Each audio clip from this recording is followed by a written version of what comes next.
চেষ্টা করতে গিয়ে আমাদের সাধ্য সামর্থ্যের সবটুকু আমরা ব্যয় করি। কেউ যদি আল্লাহর দ্বীনের পথে আমাদের রাস্তায় বাধা হয়ে দাঁড়াবার চেষ্টা করে, তখন সেই বাধা উৎখাত করার জন্য আমাদের যা করতে হয় আমরা সেটা করতেও বদ্ধপরিকর। এখানে কথার মধ্যে আমাদের কোনো অস্পষ্টতা নেই, আমরা যা করতে চাই সেটাও পরিষ্কার বলে দিলাম। কাজেই সামনে যদি আমাদেরকে আল্লাহর দ্বীনের পথে কেউ অন্তরায় তৈরি করতে চায়, সেজন্য আমাদের এই অবস্থানটা সম্পর্কে জেনে শুনে তারপরে সামনে এসে দাঁড়ায়। আল্লাহ পাক রব্বুল আলামিন বলেন, আল্লাযীনা ইম্মাক্কান্নাহুম ফিল আরদি আকামুস সালাতা ওয়া আতাউয যাকাতা ওয়া আমারু বিল মারুফি ওয়া নাহাউ আনিল মুনকার। যে মুমিন মুসলমান যারা নিজেদেরকে মুসলমান বলে পরিচয় দেয়, তাহলে সেই রাষ্ট্র ক্ষমতা দিয়ে তারা কি করবে? মুসলমানের পরিচয় কি? মুসলমানরা রাষ্ট্র ক্ষমতা পেলে কি করবে সে কথাই আল্লাহ বলেছেন যদি মুসলমানরা রাষ্ট্র ক্ষমতা পায়, তাহলে তারা রাষ্ট্র ক্ষমতা ব্যবহার করে প্রথমে 4টি কাজ করবে। কয় কাজ? 4 কাজ করবে যদি মুসলমানরা রাষ্ট্র ক্ষমতা পায়। প্রথম কাজ হলো আকামুস সালাত। গোটা রাষ্ট্রের মধ্যে যত মুসলমান আছে সমস্ত মুসলমানদের মধ্যে তারা নামাজ কায়েম করবে। কোন মুসলমান নামাজের বাইরে থাকবে না। এটা হলো রাষ্ট্রের প্রথম কাজ, প্রথম জিম্মাদারি। 2 নম্বর কাজ হলো ওয়া আতাউয যাকাত। তারা মুসলিম সমাজের মধ্যে যাকাত ব্যবস্থা বাস্তবায়ন করবে, যাকাত ব্যবস্থা প্রতিষ্ঠিত করবে। শতভাগ মুসলমান যাকাত ব্যবস্থার অধীনে চলে আসবে। এটা হলো 2 নম্বর কাজ। 3 নম্বর কাজ হলো আমারু বিল মারুফ। রাষ্ট্র ক্ষমতা দিয়ে জনগণের মধ্যে তারা সৎ কাজের আদেশ দিবে, জনগণকে সৎ কাজ করতে বাধ্য করবে, সৎ কাজ করতে নির্দেশ দিবে। 3 নম্বর কাজ। 4 নম্বর কাজ হলো ওয়া নাহাউ আনিল মুনকার। রাষ্ট্র ক্ষমতা পেয়ে মুসলিম রাষ্ট্রের দায়িত্বশীল বর্গ 4 নম্বর কাজ হবে তাদের অন্যায় কাজে, শরীয়ত গর্হিত কাজে মানুষকে তারা শক্তি প্রয়োগ করে বাধা দিবে, তাদেরকে বারণ করবে, নিষেধ করবে। এই হলো 4টা কাজ। বিশেষ করে প্রথম যে 2টি কাজ, নামাজ কায়েম করা, যাকাত ব্যবস্থা বাস্তবায়ন করা, এটা হলো ইসলামী রাষ্ট্রের সবচেয়ে প্রথম এবং বুনিয়াদী জিম্মাদারি। মুসলমানরা ক্ষমতা পেলে তারা নামাজ কায়েম করবে এবং যাকাত ব্যবস্থা প্রতিষ্ঠা করবে। নামাজ কায়েম করার মাধ্যমে, যাকাত ব্যবস্থা প্রতিষ্ঠার মাধ্যমে শুধুমাত্র ধর্মীয় দায়িত্ব পালন হবে সেটাই নয়, বরং এই নামাজ কায়েম করার মাধ্যমে, যাকাত ব্যবস্থা প্রতিষ্ঠার মাধ্যমে দেশের জনগণের ভাগ্যের উন্নয়ন ঘটবে। যদি রাষ্ট্রের সর্বত্র নামাজ কায়েম হয়, ব্যাপকভাবে রাজনৈতিক নেতারা যদি নামাজ পড়ে, প্রশাসনের কর্মকর্তারা যদি নিয়মিত নামাজি হয়ে যায়, রাষ্ট্রের সকল জনগণ যদি নামাজি হয়ে যায়, তাহলে নামাজের যে স্বভাবজাত বৈশিষ্ট্য আছে, ইন্নাস সালাতা তানহা আনিল ফাহশাই ওয়াল মুনকার, নামাজ মানুষকে অন্যায় এবং অশ্লীল কাজ থেকে বিরত রাখবে, সেই ক্ষেত্রে ব্যাপক হারে রাষ্ট্রের মধ্যে অন্যায়, দুর্নীতি, চুরি চামারি কমে যাবে। দুর্নীতি যদি কমে যায়, রাষ্ট্রের উন্নতি, ডেভেলপমেন্ট অনেক বেশি অগ্রগতি সাধন হবে। জনগণের সম্পদ অপচয় হবে না, মানুষের টাকা, রাষ্ট্রের সম্পদ চুরি কম হবে। বিদেশে বেগম পাড়া গড়ে উঠবে না দেশের সম্পদ দিয়ে, বরং দেশের সম্পদ, জনগণের সম্পদ অধিকাংশ ক্ষেত্রে জনগণের কল্যাণেই ব্যয় হবে। এই জন্য ইসলাম প্রথমেই নামাজের কথা বলেছে। রাষ্ট্রের দায়িত্ব হলো রাষ্ট্রের মধ্যে নামাজ কায়েম করা। আমরা জানি খলিফাতুল মুসলিমিন ওমরে ফারুকের নাম শুনেছি আমরা রাদিয়াল্লাহু আনহু। তিনি অর্ধ জাহানের খলিফা ছিলেন, পৃথিবীর ইতিহাসের অন্যতম সফল রাষ্ট্রনায়ক। শুধু মুসলমানদের মধ্যে নয়, সব ধর্মাবলম্বীরা খলিফা ওমর একজন সফল রাষ্ট্রনায়ক ছিলেন মর্মে স্বীকার করে। আধা জাহান তিনি শাসন করেছেন। তার সফলতার মূল রহস্য কি ছিল? খলিফা ওমরের একটা রাষ্ট্রীয় ফরমান থেকে সেটা বুঝে আসে। খলিফা ওমর ফারুক রাদিয়াল্লাহু আনহু তিনি তার শাসনকালে সকল রাজ্যের গভর্নরদেরকে, প্রশাসকদেরকে লক্ষ্য করে তিনি একটা রাষ্ট্রীয় ফরমান সার্কুলার জারি করেছিলেন। সেখানে তিনি লিখেছেন, ইন্না আহাম্মা উমুরিকুম ইনদি আস-সালাত ফামান হাফিজাহা ফাহুয়া লিমা সিওয়াহা আহফাজ ওয়া মান দাইয়াহা ফাহুয়া লিমা সিওয়াহা আদিয়াউ। হে মুসলিম রাষ্ট্রের নেতৃত্ব, প্রশাসক, গভর্নর বৃন্দ, মনে রেখো তোমাদের সকলের দায়িত্বের মধ্যে সবচেয়ে গুরুত্বপূর্ণ দায়িত্ব হলো নামাজ কায়েম করা। যেই প্রশাসক, যেই দায়িত্বশীল, যেই আমলা তার দায়িত্বের এলাকার মধ্যে সম্পূর্ণরূপে নামাজ কায়েম করবে, তার রাষ্ট্রীয় প্রশাসনিক অন্য সকল কাজ সুচারুরূপে আঞ্জাম পাবে। আর যেই দায়িত্বশীল, যেই আমলা, যেই কর্মকর্তা, যেই প্রশাসক নিজ এলাকার মধ্যে নামাজ ব্যবস্থাকে ধ্বংস করবে, সে অন্য সব কিছুকে আরো বেশি ধ্বংস করবে।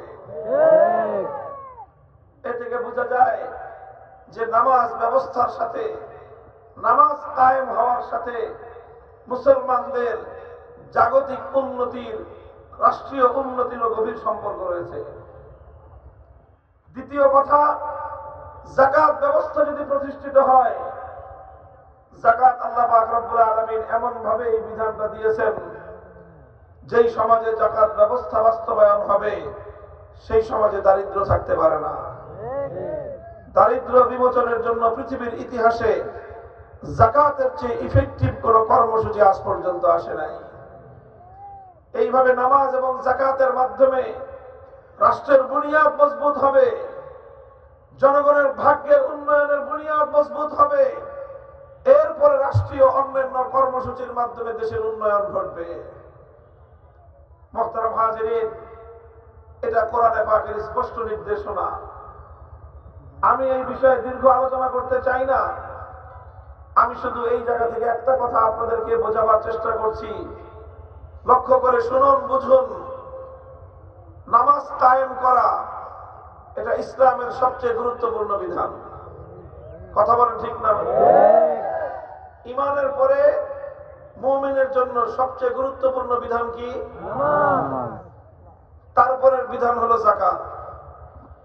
তারা নামাজ এবং যাকাত এই বিধানগুলো ধর্মের বিধান কিনা, এই বিধানগুলো ইসলামের বিধান কিনা এবং ইসলামের সবচেয়ে গুরুত্বপূর্ণ বিধান কিনা, এই বিধানগুলো বাস্তবায়নের দায়িত্ব দিচ্ছেন আল্লাহ পাক মুসলমানদেরকে। কখন? যদি মুসলমানরা রাষ্ট্রীয় ক্ষমতা পায়।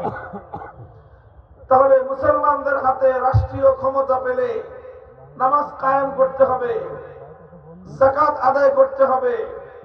রাষ্ট্রের সাথে ইসলামের সম্পর্ক থাকলো কি থাকলো না? বলেন। যেই রাষ্ট্র দিয়ে নামাজ কায়েম করতে হয়, যেই রাষ্ট্রের ক্ষমতা পেলে যাকাত বাস্তবায়ন করতে হয়, সেই রাষ্ট্র ক্ষমতার সাথে ইসলামের সম্পর্ক গভীর সম্পর্ক।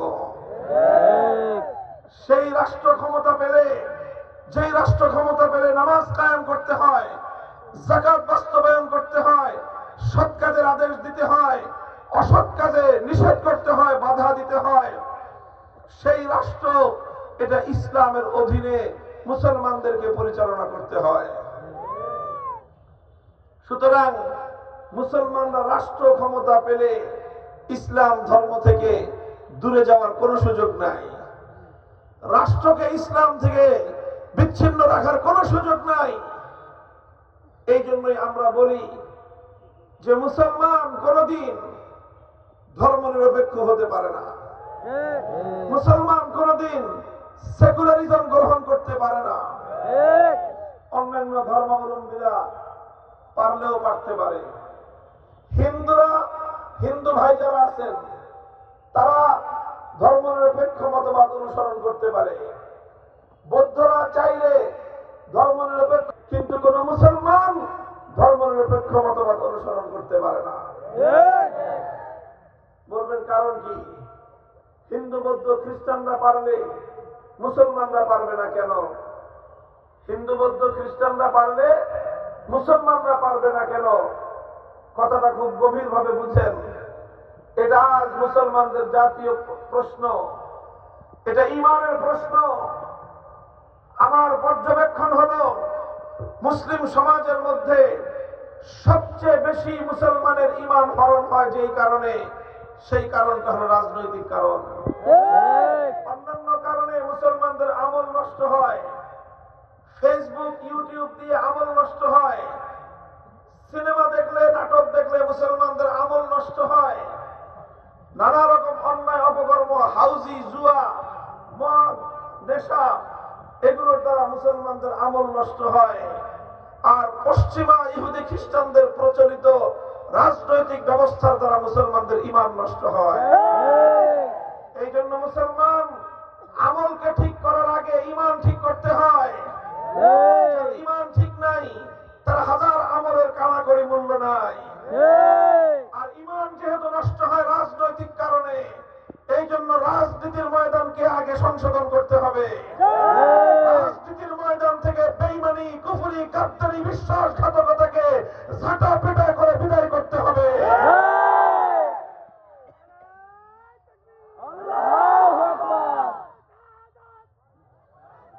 আমি এজন্যই এই আলাপ পাঠতেছি, এই আলোচনা এজন্যই।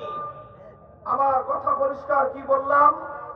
হিন্দু বৌদ্ধ খ্রিস্টান সহ অন্যান্য ধর্মাবলম্বীরা চাইলে সেকুলারিজমের মতবাদ গ্রহণ করতে পারে, ধর্মনিরপেক্ষ মতবাদ তারা গ্রহণ করতে পারে, কিন্তু কোন মুসলমান মুসলমান থাকা অবস্থায় ধর্মনিরপেক্ষ মতবাদ গ্রহণ করতে পারে না।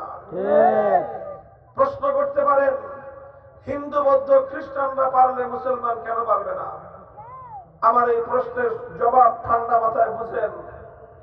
আমাদের উপর ক্ষিপ্ত হয়ে লাভ নাই। যতই খেপেন আমাদের এই কথা বন্ধ হবে না। আল্লাহর কোরআনের এই কথাগুলো আমাদেরকে জাতির সামনে বলতেই হবে। কাজেই আমাদের বিরুদ্ধে ক্ষিপ্ত না হয়ে ঠান্ডা মাথায় সবাই বুঝবার চেষ্টা করেন, জাতির ফায়দা হবে, কল্যাণ হবে ইনশাআল্লাহ। অন্যান্য জাতি ধর্মনিরপেক্ষ মতবাদ গ্রহণ করতে কোনো সমস্যা না থাকলেও কোন মুসলমান ধর্মনিরপেক্ষ মতবাদ সেকুলারিজমকে গ্রহণ করতে পারবে না।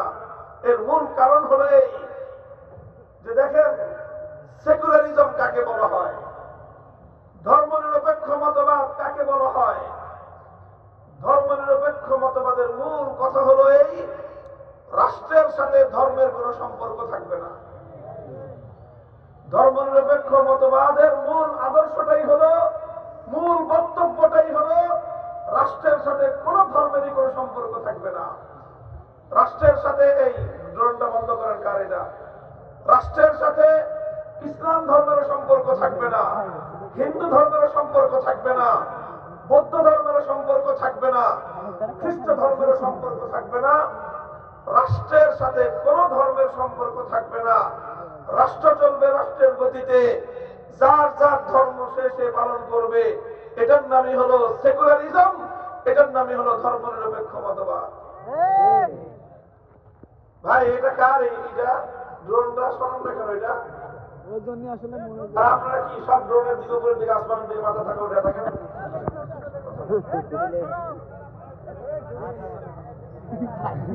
কথা শুনেন এদিকে। অল্প সময়ের কথা, মাঝখানে এত বিঘ্ন হলে কথা বলা যায় না। মোহতারাম হাজিরিন, কথা বলতেছিলাম যে অন্যান্য ধর্মাবলম্বীরা ধর্মনিরপেক্ষ মতবাদ অনুসরণ করলে তাদের ধর্মীয় দৃষ্টিকোণ থেকে কোনো সমস্যা নাই। কেন সমস্যা নাই? কারণ হিন্দু ধর্মের মধ্যে তার ধর্মাবলম্বীকে কথা বলা নাই যে তোমার রাষ্ট্রকে ধর্মের আলোকে চালাতে হবে।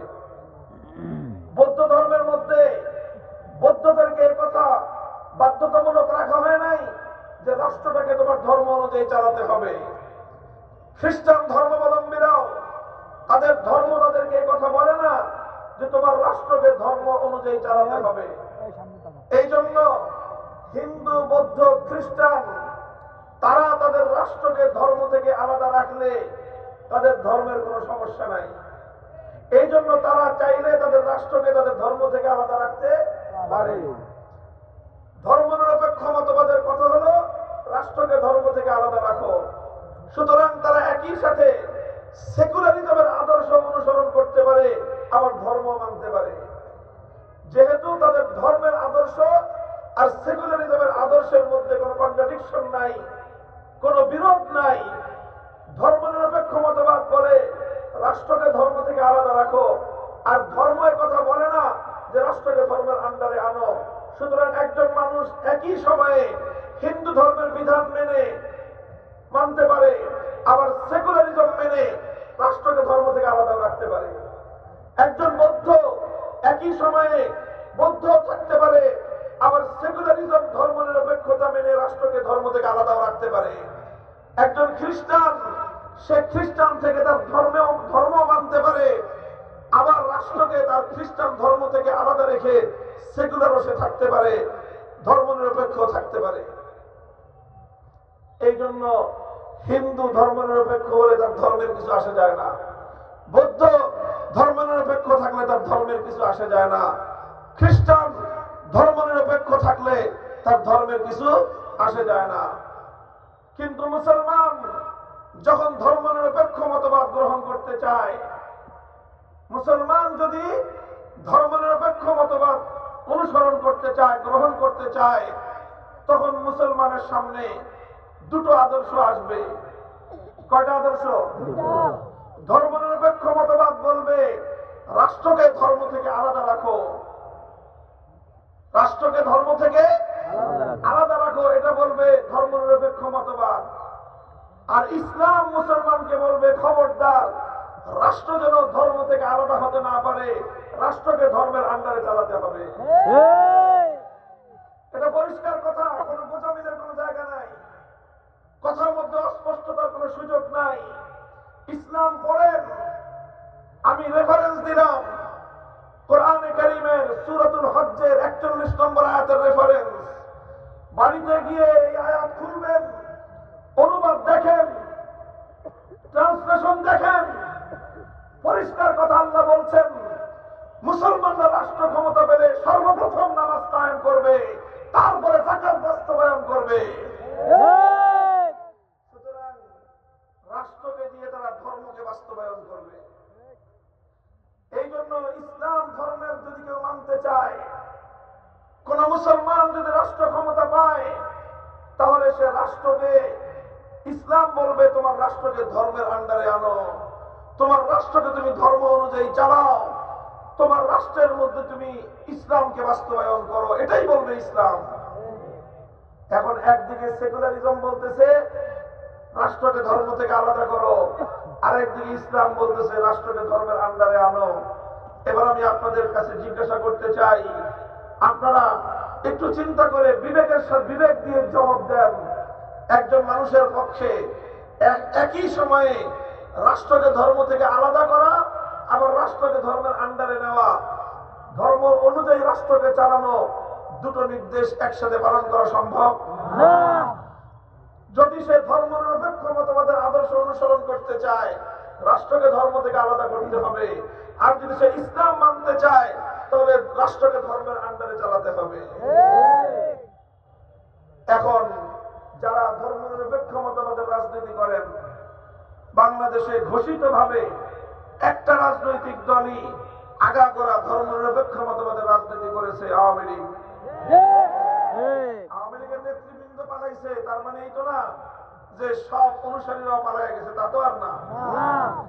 তাদের কাছে আমার সবিনয় জিজ্ঞাসা, বিনীত জিজ্ঞাসা, রাগারাগি মারামারির কিছু নাই, আপনার বিবেকের কাছে জিজ্ঞাসা, আপনি যখন একই সময়ে মুসলমান, আবার একই সময়ে আপনি যখন সেকুলারিজমের আদর্শ অনুযায়ী রাজনীতি করেন, এখন আমার প্রশ্ন, আপনি সেকুলারিজম মেনে রাষ্ট্রকে ধর্ম থেকে আলাদা রাখবেন, ইসলাম মেনে রাষ্ট্রকে ধর্ম অনুযায়ী চালাবেন। যদি আপনি ইসলাম মেনে রাষ্ট্রকে ধর্ম অনুযায়ী চালাতে চান, সেকুলার থাকতে পারবেন না। আর যদি সেকুলারিজম অনুযায়ী রাষ্ট্রকে ধর্ম থেকে আলাদা করতে চান, মুসলমান থাকতে পারবেন না। That is your own right. আপনার সিদ্ধান্ত আপনি নেন। আপনি ইসলামের উপর থাকবেন না সেকুলারিজমের উপর থাকবেন। কিন্তু যে কথা পরিষ্কার, সেটা হলো ইসলামের সঙ্গে সেকুলারিজম একসঙ্গে বিপরীতমুখী দুই নৌকায় পা দেওয়া চলে না। যে কোনো একটাকে অনুসরণ করতে হবে, আরেকটাকে বর্জন করতে হবে। ধর্মকে রাষ্ট্রকে ধর্ম অনুযায়ী চালাতে গেলে সেকুলারিজমকে তালাক দিতে হয়। রাষ্ট্রকে ধর্ম থেকে আলাদা করলে ইসলামকে ছাড়তে হয়। যারা ইসলাম মানবে সেকুলারিজম মানতে পারে না, যারা সেকুলারিজম মানবে মুসলমান থাকতে পারে না।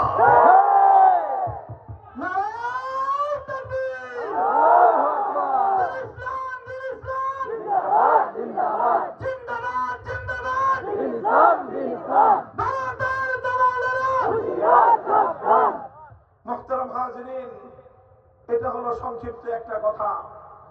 সুতরাং বাংলাদেশের 90% মানুষ মুসলমান।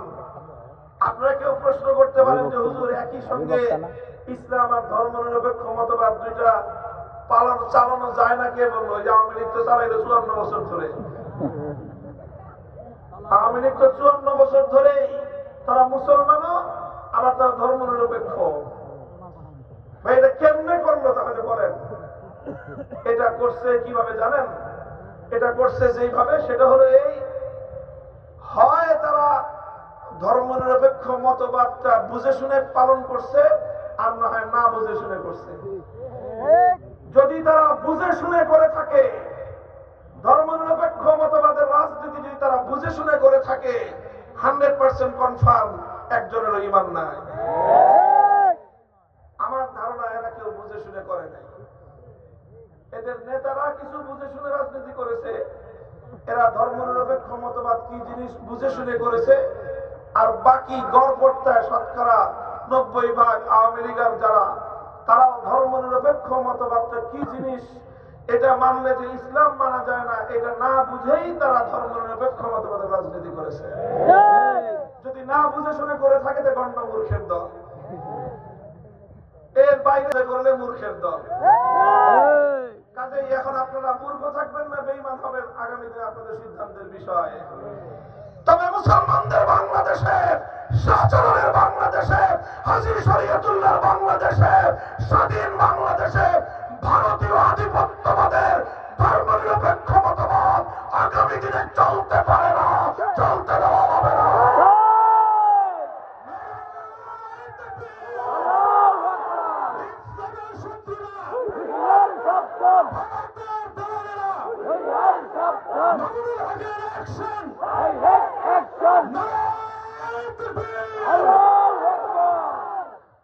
এটা হলো ধর্মীয় দৃষ্টিকোণ থেকে আমি বিশ্লেষণ করলাম।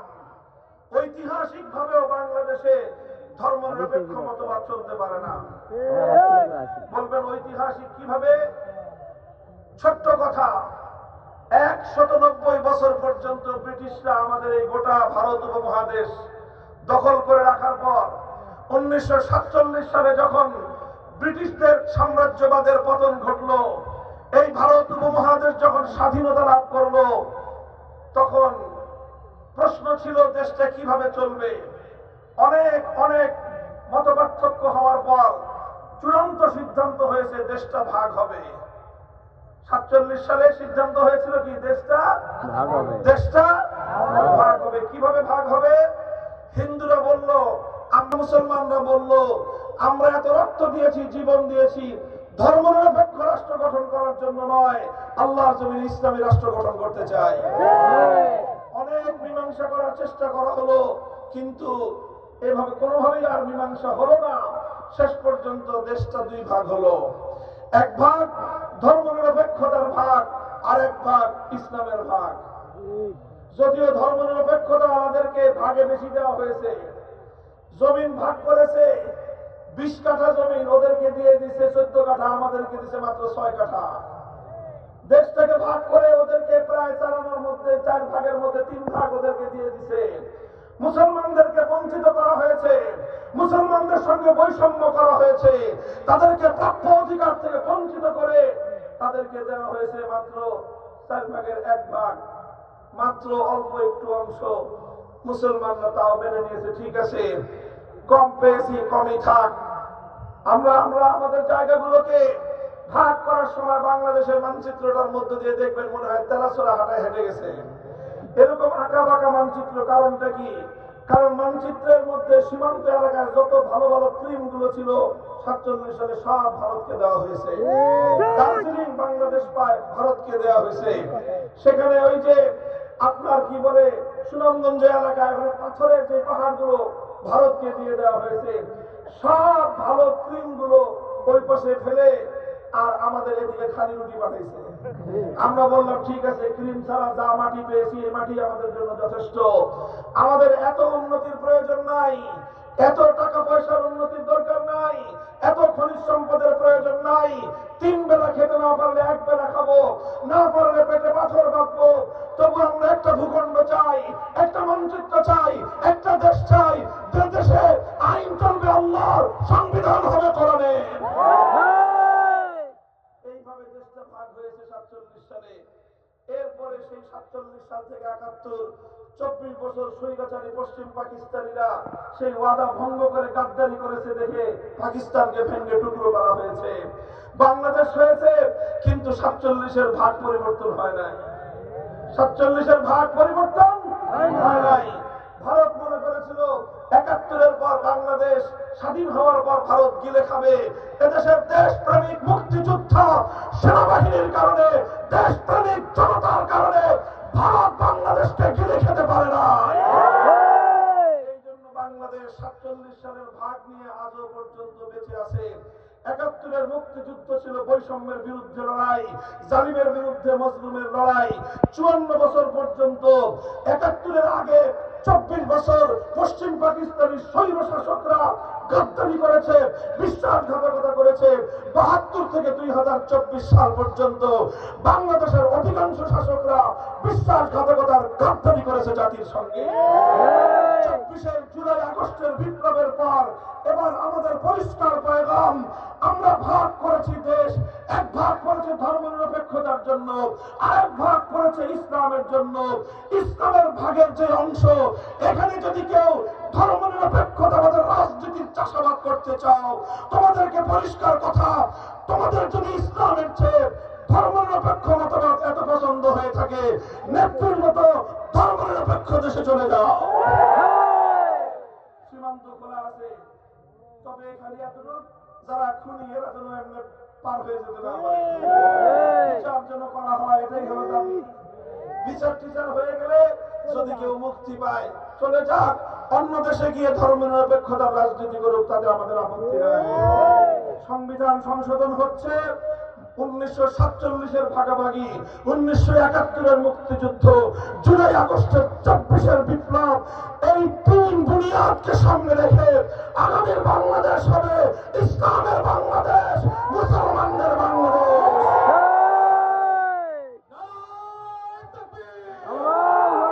এদেশে হিন্দু থাকবে, বৌদ্ধ খ্রিস্টান সবাই থাকবে। ইসলাম কায়েম হলে অন্য ধর্মাবলম্বীরা বর্তমান সময়ের চেয়েও অধিকার, নিরাপত্তা, সম্মান আরো অনেক গুণ বেশি পাবে। তাদের জানের নিরাপত্তা, মানের নিরাপত্তা, ইজ্জতের নিরাপত্তা, ধর্ম পালনের স্বাধীনতার নিরাপত্তা নিরঙ্কুশ ভাবে ইসলাম তাদেরকে প্রদান করবে। 24-এর 5ই আগস্ট দুপুর 2টা থেকে 3টা পর্যন্ত শেখ হাসিনা পালিয়ে যাওয়ার 1 ঘন্টার মধ্যে টেকনাফ থেকে তেতুলিয়া গোটা বাংলাদেশে ভাস্কর্য নামক সমস্ত মূর্তি তৌহিদি জনতা ভেঙে গুড়িয়ে দিয়েছে। কিন্তু হিন্দুদের কোন মন্দিরে ফুলের টোকাও দেওয়া হয় না, হিন্দুদের কোন দেবতা ভাঙ্গা হয় নাই, তাদের কোন মূর্তিকে গালমন্দ করা হয় নাই, তাদের কোন মূর্তির গায়ে আঁচড় দেওয়া হয় নাই। কি বুঝা গেলেন? কি বুঝলেন? পয়গামটা হলেই মুসলমানের জায়গায় মূর্তি চলবে না, হিন্দুরা তাদের জায়গায় মূর্তি দেবতা বানিয়ে স্বাধীনভাবে তারা তাদের ধর্ম পালন করবে। নিরাপত্তা দেওয়া আমাদের দায়িত্ব। মুহতারাম হাজিরিন, ইসলামের আলোকে মুসলমানদের এলাকায় ধর্মনিরপেক্ষ মতবাদের রাজনীতি চলে না। ঐতিহাসিক ভাবেও বাংলাদেশের মাটিতে ধর্মনিরপেক্ষতার রাজনীতি চলতে পারে না। আওয়ামী লীগ যদি আগামী দিনে বাংলাদেশে রাজনীতি করতে চান, তাহলে আপনাদের রাজনৈতিক দর্শন আবার নতুন করে পরিবর্তন করে আসতে হবে। বিএনপির মধ্যে কিছু লোক অতি উৎসাহী দেখা যাচ্ছে। যখন আপনাদের রাষ্ট্রপতি, আপনাদের দলের ফাউন্ডার শহীদ প্রেসিডেন্ট জিয়াউর রহমান সাহেব ক্ষমতায় এসে সর্বপ্রথম সংবিধান থেকে ধর্মনিরপেক্ষ মতবাদ দূর করে তার জায়গায় আল্লাহর উপর অবিচল আস্থা এবং বিশ্বাস যুক্ত করেছিলেন। এখন বিএনপির কিছু কিছু নেতাদের কথায় মনে হয় তাদের দল বুঝি এখন নতুন করে ধর্মনিরপেক্ষ মতবাদে দীক্ষিত হতে যাচ্ছে। বিএনপির লোক না, এরা সব আওয়ামী লীগের দোষর। কাজে বিএনপি তার দলীয় স্ট্যান্ড ঠিক করেন। বাংলাদেশের ব্যাপারে আমাদের পরিষ্কার সিদ্ধান্ত, পরিষ্কার বক্তব্য হলো এটাই, সব ধর্মের লোকেরা থাকবে, তবে ভাগাভাগিতে এদেশের ধর্মনিরপেক্ষতা নয়, ইসলাম বাস্তবায়ন করার কথা। আগামীতে আমরা ইসলামের বাংলাদেশী করে তুলব ইনশাআল্লাহ। আপনারা দেশের জনগণ বাংলাদেশের অনেক রং রূপ দেখেছেন। প্রথমে দেখেছে সোনার বাংলাদেশ, তারপরে দেখেছেন নতুন বাংলাদেশ, তারপরে দেখেছেন সবুজ বাংলাদেশ, তারপরে দেখেছেন ডিজিটাল বাংলাদেশ। এবার আমরা দেখতে চাই ইসলামের বাংলাদেশ। বাংলাদেশ গড়বার জন্য, রাজপথে মোকাবেলা করবার জন্য, যুদ্ধে যেতে কারা প্রস্তুত?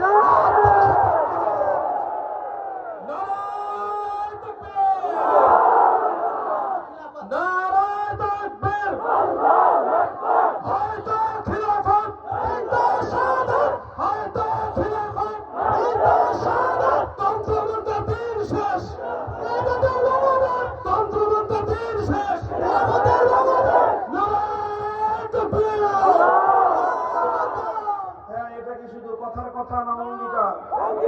তার সাথে আল্লাহ পাক রব্বুল আলামিন আমাদের সকলকে শপথ রক্ষার তৌফিক দান করেন। আমরা দেশটাকে যেন সেই সোনার দেশে, সেই আল্লাহর কোরআনের রাজ হিসেবে আমরা গড়ে তুলতে পারি। আমাদের জীবদ্দশে আল্লাহ পাক ইসলামের বিজয় যেন এই মাটিতে দেখার তৌফিক দান করেন। আখিরু দাওয়ানা আলহামদুলিল্লাহি রাব্বিল আলামিন। আসসালামু আলাইকুম ওয়া রাহমাতুল্লাহ।